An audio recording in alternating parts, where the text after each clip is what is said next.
They mocked my daughter's science fair project, calling her the dumb kid of the divorcee. The judges barely looked until a stranger walked in, looked at her project, and said this needs to be patented. They called my daughter the dumb kid of the divorcee, loud enough for her to hear it, loud enough for me to hear it. The judges walked past her science fair project like it didn't even exist. One of them smirked. Another one whispered something to a colleague, and they both laughed. I stood there holding my breath, fighting back tears and rage, wondering how much more my little girl could take before she crumbled.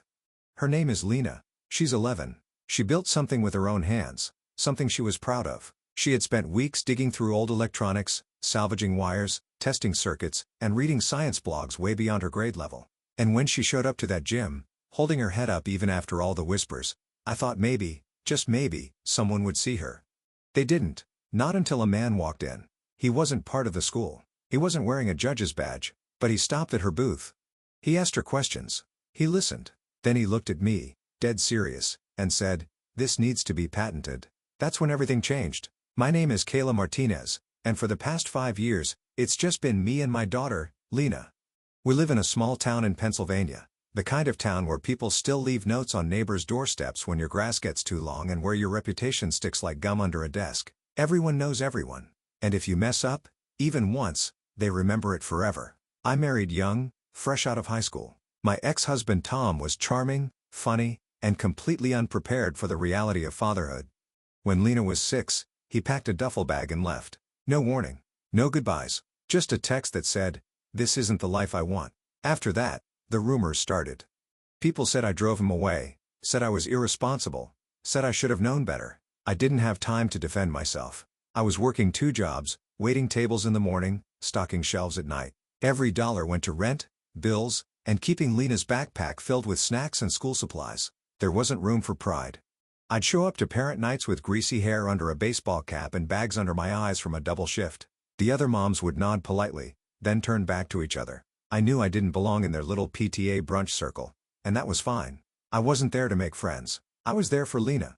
Lena has always been different, quiet, curious, endlessly creative. She doesn't chase after popularity. She doesn't need a crowd. Give her a broken radio, a bag of batteries, and a notebook, and she's in heaven.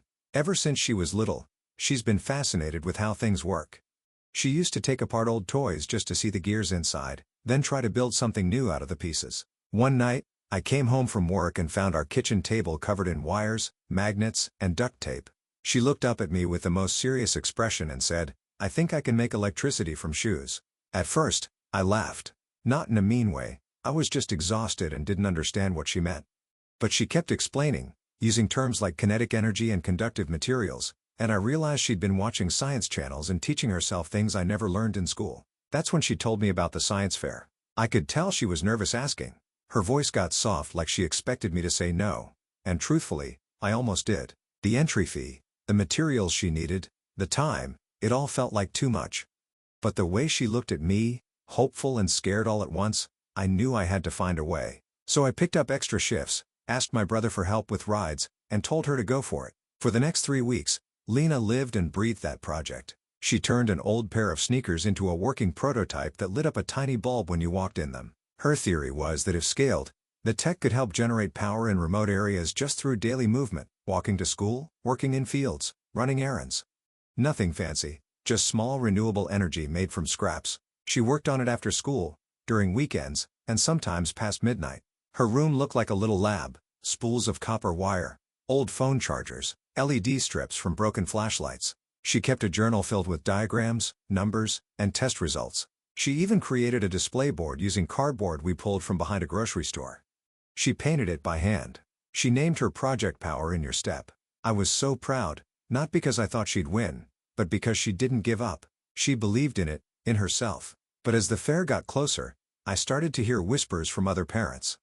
Is she really entering? I heard her mom's barely keeping things together. I mean, let's be honest. No father figure, no structure. What do you expect? I stayed quiet, smiled through my teeth, and kept showing up.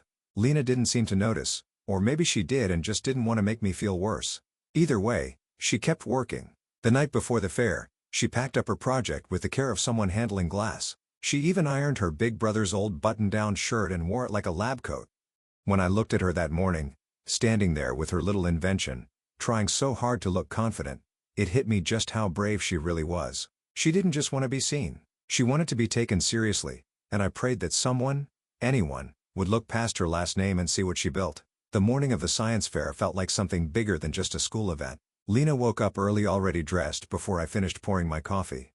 She had packed her project into 2 cardboard boxes the night before, labeling each side in neat handwriting, "Handle with care, science in progress." She even made a checklist, ticking things off one by one: battery packs, wire connections, poster board, backup flashlight, notebook. She was ready, nervous, but ready. We loaded everything into my car and drove to the school in silence, not because we had nothing to say, but because we were both holding something in. She was trying to stay confident. I was trying not to cry. As we pulled into the parking lot, I saw clusters of kids in matching t-shirts, parents unloading professionally printed displays, giant trifold boards with 3D models and flashy lights. A few had banners. One project had a solar panel. Another had a mini wind turbine. Lena looked down at her scuffed shoeboxes and cardboard signs, then back out the window. "You okay?" I asked. She nodded. "Yeah. I mean, it's not about how it looks, right?" "Right," I said. But we both knew it kind of was. We walked into the gym, which had been transformed into a science wonderland. Tables lined up like a maze, kids buzzing with excitement, parents sipping coffee and offering coaching tips like little league coaches before a big game. The judges were already walking around with clipboards. We found her assigned table near the back corner. No one said hello. No one offered help. Lena quietly unpacked her project, straightened her display, and tested the tiny LED bulb that lit up when someone stepped on the pressure panel she had hidden inside the sneaker. Worked. Her eyes lit up for just a second. That's when the whispers started. A girl 2 tables down leaned toward her friend and pointed. "That's the girl I told you about. The one with the mom who works at Dino's." The other girl laughed. "Oh, yeah. I heard her dad ran off or something." My stomach twisted. I turned around, half expecting a teacher to step in. Nothing, just polite smiles and nods. One of the PTA moms glanced at me and then turned back to her group, whispering into her coffee cup. Lena pretended not to notice, but I saw the way her hands gripped the edge of the table just a little tighter. I wanted to pull her out of there, just grab her hand and leave, but she had worked so hard for this, so I stayed silent. Then the judges came. There were 3 of them, 2 men and 1 woman. They were laughing about something when they approached Lena's table. One barely looked up from his clipboard. Another scanned her project board for maybe 2 seconds. The third one read the title, "Power in Your Step," and raised an eyebrow. "What is this? Some kind of shoe light?" he asked, half smiling. Lena stood up a little straighter and said, "It's a motion-powered energy generator that lights a small LED bulb. I made it using recycled materials. If developed further, it could be useful in off-grid communities." The man cut her off with a nod, already walking to the next table. The woman judge lingered for another second, looked at the sneaker, then said, "That's cute," before moving on. Cute, that was the word she used. Not interesting, not innovative, just cute. Lena sat back down. She didn't say anything, but I saw her eyes flick toward me, then to the exit door, and then back to her project. I sat on the bleachers, fists clenched in my lap, watching other kids show off projects with miniature volcanoes that spit glitter and slime, with parents recording them on the latest phones and cheering every sentence. Lena's table was quiet, ignored. A few students passed by and snickered. "Isn't that the dumb kid of the divorcee?" The words hit me like a slap. Lena heard it too. Her face didn't change, but I could feel it. She was shutting down. That spark I'd seen in her just hours ago, it was starting to dim. I wanted to scream. I wanted to stand up and tell them all who she was, what she had done, how she had made something from nothing with her own 2 hands, but I didn't because she wasn't done yet. She didn't look up. She didn't cry. She sat there, silent, next to her little invention, surrounded by people who had already decided she didn't matter. And still, she didn't give up. Not yet. I was sitting on the bleachers, gripping the edge of the seats so tightly my fingers had gone numb. My heart was pounding. My face was hot. I wanted to march down there, grab one of those judges by the collar, and ask them how they could dismiss a child's work like that without a second look, without a question, without a single ounce of respect, but I didn't. I took a deep breath, then another. I looked at Lena. She was still sitting at her table, staring down at her project. Her back was straight. Her hands were folded in her lap, but I could tell she was unraveling. Slowly, quietly, like a thread being pulled loose one tug at a time. She didn't deserve this. Not after everything. Not after the nights she spent soldering wires under a desk lamp while I made ramen noodles. Not after all the work she put into learning something no one had ever taught her. She wasn't just trying to win a ribbon. She was trying to be heard. I stood up. I started walking toward her table. My feet were moving before I knew what I was going to say. Part of me wanted to pull her out of that gym right then and there, tell her we didn't need their approval, that she was too good for their tiny-minded judgments, that their opinions meant nothing. But then I saw her face. She was talking to a boy who had wandered over from another row. She was explaining how the project worked, showing him the pressure panel and how stepping on it sent energy through copper coils to light the bulb. Her voice was soft, but she was speaking. Her eyes were focused. Her hands moved with confidence. She was still trying. I stopped walking. That's when it hit me. I didn't need to save her. She didn't need me to fight this battle for her. She needed me to believe in her, to show her that her worth wasn't tied to their recognition. So instead of stepping in, I crouched beside her table, rested my hand on her knee, and whispered, "I'm proud of you. I don't care if they give you a ribbon or not. What you've built here, this matters. Don't forget that." She looked at me and blinked hard, her mouth slightly open like she didn't know what to say. Then she nodded just once and turned back to her project. I stepped back, returned to the bleachers, and watched. For the next 10 minutes, Lena stayed at her table while kids started tearing down their displays. The judges were meeting at the front of the gym, tallying scores, pointing at clipboards. Nobody came back to her table, not a single person, but she didn't pack up. She didn't leave. She just kept standing there like she still had something to offer, like it still mattered. That's when he walked in. I didn't notice him at first. He wasn't wearing a badge or carrying a clipboard. He looked out of place, maybe in his early 60s wearing a dark blue blazer, clean-shaven, the kind of man who didn't come to middle school science fairs just to browse. He walked slowly, scanning the rows of projects. He paused at the wind turbine, asked a few polite questions, nodded, and moved on. Then he stopped at Lena's table. I held my breath. He looked at the sneaker, tapped the bulb, asked her something.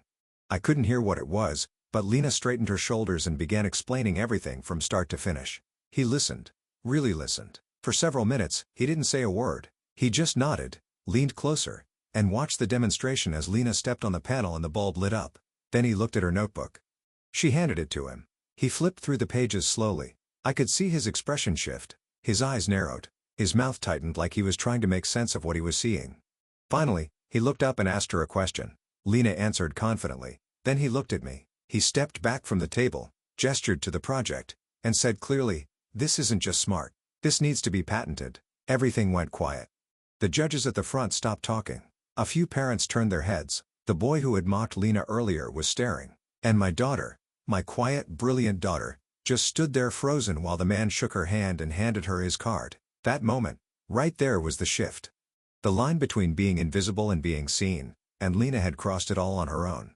The silence after the stranger's words was louder than anything else in that gym. He stood there, pointing to my daughter's makeshift display and said it again, this time directly to the stunned judges, loud enough for the whole room to hear. "This needs to be patented." For a second, no one moved.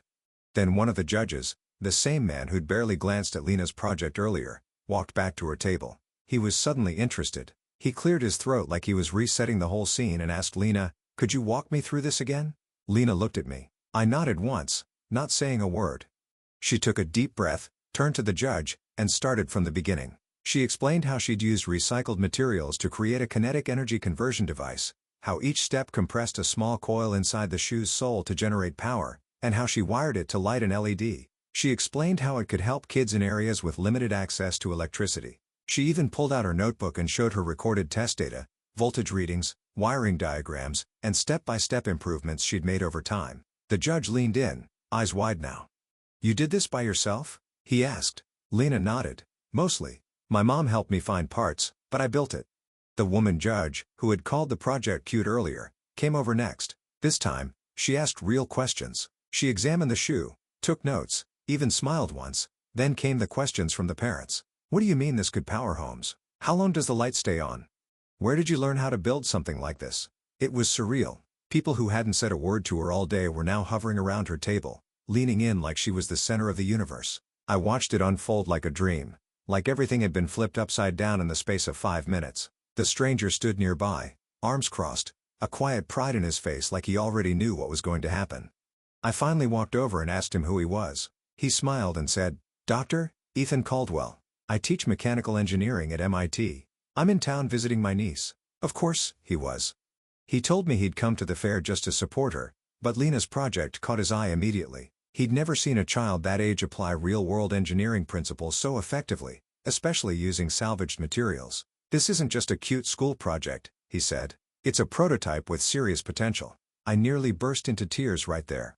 He handed me his card and said he wanted to connect us with a non-profit that helped young inventors file patents and get mentorship in STEM fields. "She needs guidance," he said. "The right support could take this far." Lena was glowing. Not just smiling. Glowing. It was the first time I'd ever seen her stand like that, tall and grounded, with a kind of confidence that can only come from being truly seen. Kids who had laughed at her earlier were now silent. The ones who called her names were watching her like she was someone else entirely. The award ceremony was brief. They gave her a special recognition in innovation ribbon, something they probably made up on the spot.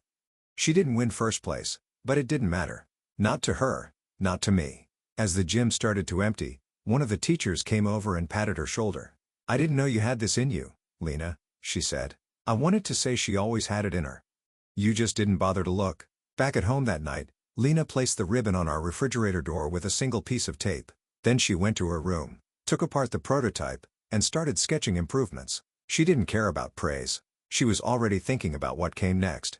And me? I sat at the kitchen table holding Dr. Caldwell's card, thinking about how close we came to missing that moment. If he hadn't walked in, if Lena had given up, if I had pulled her out, it all could have ended before it began. But she stayed. She stood her ground. And when someone finally looked, really looked, they saw what I'd known all along. My daughter wasn't the dumb kid of the divorcee. She was a genius waiting to be noticed. It's been 7 months since the science fair. 7 months since that gymnasium. Since the ribbon. Since the moment everything shifted. Sometimes, I still think about how close we came to walking away unnoticed. All it would have taken was one more snub, one more sideways comment, and Lena might have packed up her project and left thinking she had failed, that she wasn't smart enough, that her ideas didn't matter. And if that had happened, I honestly don't know how long it would have taken her to try again, but that's not what happened. What happened is this: she got seen.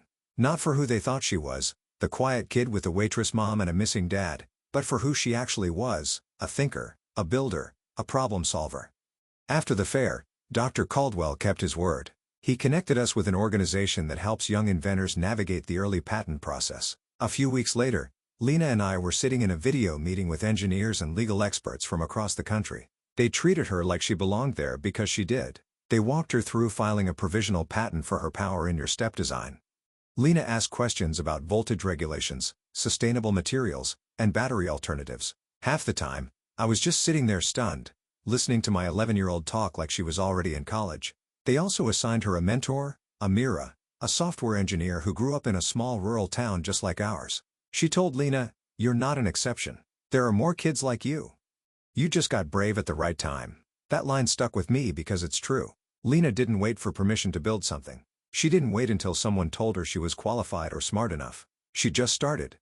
She followed her curiosity and worked with what she had: broken parts, scraps, and stubborn determination. Now she's part of a Junior Innovators program. Every Saturday morning, while most kids her age are sleeping in or scrolling through their phones, Lena's at the library with her laptop, sketching ideas for an upgraded design that could generate more voltage with fewer steps. She's researching how her invention could be used in refugee camps or during disaster relief efforts where power is scarce. She's thinking beyond our little town, beyond her own story. As for school, things are different. The same teachers who used to dismiss her now ask if she'll speak to the younger grades about STEM. The girl who called her the dumb kid of the divorcee hasn't said another word since the local paper ran a story about her invention. Lena didn't gloat. She didn't change who she was. She just smiled, nodded, and went right back to work. And me? I've changed too. I used to carry so much guilt about the divorce, about working too much, about not giving Lena the normal life other kids seem to have. I felt like I was always falling short. Like no matter how hard I worked, I was always 2 steps behind. But that day at the science fair taught me something I'll never forget. I don't have to fight every battle for my daughter. I don't have to shield her from every insult or prove her worth to people who've already made up their minds. What I do have to do, what I get to do is show up, believe in her, let her rise even when it's painful to watch, even when the world tries to tell her who she is. Because here's the truth. People will try to define your child by your past, by your mistakes, by your last name or where you work or what your family looks like. Let them talk. Let them whisper. Then teach your child how to speak with their work. That's what Lena did, and I'll never stop being in awe of her for it. So if you're watching this and you've got a kid who doesn't quite fit the mold, who's quiet or awkward or messy or misunderstood, don't panic. Don't try to make them blend in. Watch what lights them up. Invest in that.